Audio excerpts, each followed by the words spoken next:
Welcome back to the Big Sunday Show. Will there be any payback for PayPal? The digital payment system put out a policy that would allow them to fine users for misinformation. Social media exploded, even former PayPal execs. Former PayPal president David Marcus tweeting in part, quote, "A private company now gets to decide to take your money if you say something they disagree with. Insanity." And Elon Musk, who co-founded PayPal, replied, "Agreed." After the backlash, PayPal said the policy was posted, quote, "in error." Earlier on Sunday Morning Futures, Arizona Senate candidate Blake Masters, who received large donations from PayPal co-founder Peter Thiel, sounded off. We need to ban companies at that level, at that size, especially if they're touching banking or if they're in social media. We're going to ban these companies from discriminating against users because of the political content of their speech. That's how we treat the phone company, right? Verizon can't go and listen to you and I have a telephone conversation and say, ooh, that's too conservative. You can't let a non-bank lender at the size of PayPal just discriminate against people and decide what's misinformation and fine them. All right. Well, here we go again. Giano, take a listen to what a corporate affairs director from PayPal had to say about this whenever this came up. They said PayPal is not fining people for misinformation, and this language was never intended to be inserted in our policy. Our teams are working to correct our policy pages. We're sorry for the confusion this has caused. They say this is just a big fuss up, a mistake. Do you buy that? All lies. Yeah, exactly. No, sincerely. So they originally said we're going to fine users $2,500 for misinformation. Then they put out misinformation. So who's going to fine them is the real question. You know, this makes me think, do we even live in a free country anymore? You're really going to be the arbiter of truth? You're going to look at Instagram, Twitter, and Facebook or any published writing and say that you're going to fine us? I don't believe it, not one bit, that that's the truth. And I'm thinking about an individual who recently was banned from PayPal. He's a evolutionary biologist and writer, and he said that there's only two sexes, male and women, man and woman.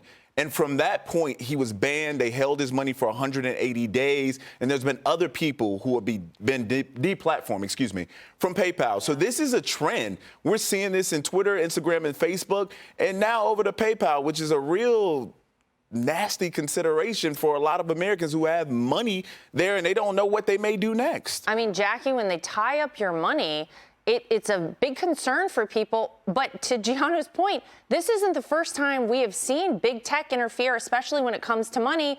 I think back to Canada not too long ago. Yeah, I thought exactly the same thing when GoFundMe wanted to suspend millions of dollars in donations that were made to help the Canadian truckers who were protesting vaccine mandates. Yeah. This is what happens with big tech and social media in general. It's one thing if you want to say, well, I'm going to suspend your Twitter account. Okay, well, we can have a free speech conversation. Now you're putting money in the mix here, and there's a financial penalty, too.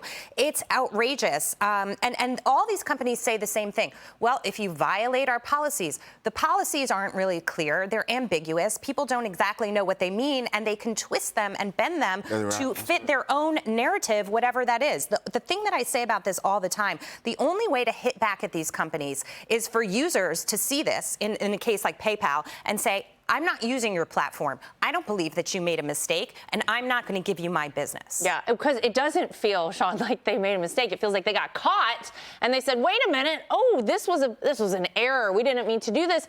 But we continue to see this happen, and the question is, who is the arbiter of truth? You talked about that a minute ago, Giano. Who gets to make these decisions? I think about the disinformation czar. That was a very real prospect. Scary Poppins. Not too long ago. I mean, where does this go? Because it feels very Orwellian where we're headed. Well, make no mistake, they sat down and wrote that policy. They had meetings on that policy. Absolutely. And they published the policy, and then they got backlash and said it was a mistake. There was no mistake. There was deep conversation about drafting that policy that they put out.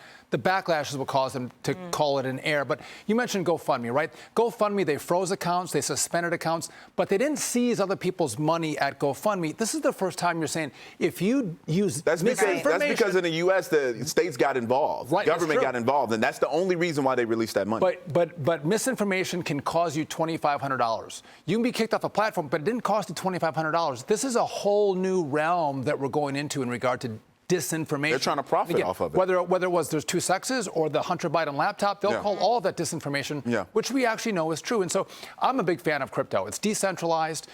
There's no head company that decides who gets in and who gets out. It's open to everyone who wants to use it. And I think this is a greater push to those ends. And Peter Thiel, Elon Musk, some of the founders of PayPal, which is also owns Venmo, they believe in free speech. They're conservatives. They want to hear the debate, and they also believe in crypto. So I think this is just PayPal and Venmo are as little stepping stone as we get to the free system of crypto. And the interesting part, Elon says he's not a conservative, but now that we think about people involved in free speech who believe in free speech, is all of a sudden, man, these folks are conservative because it seems like everything has moved so far to the left that if you just say something that's a fact, it's like, wow, that person must be a conservative. It's so much misinformation out there that these companies should be fined themselves. Listen, I'm not a Marxist. I'm not a Marxist, so I must be a Republican. And it's not just clawing back money, too. You're right that this is the first time that there'll be a fine or a penalty for something like this. But it's also this idea of tracking, right? Tracking all the transactions, knowing what every individual in this country is doing and keeping tabs on them. That's a lot of the reason that crypto is gaining such momentum as well. People don't want to give that kind of information out. To me, the moral here, if there is anything to take from this, is that when people call it out, then they change course. You know, I think about the disinformation czar. People went crazy over that because it's insane. Like, this is totally un-American to have, you know, some random person deciding what is true and what is not true. And no different here. I think the pushback actually calls attention, and maybe that's a good thing. We need to keep that in mind. I always feel like as an American, I think it's only a pause. I think this is that's the probably push. True. This is the effort. They'll come back again with another proposal to seize your money if they disagree with what you say.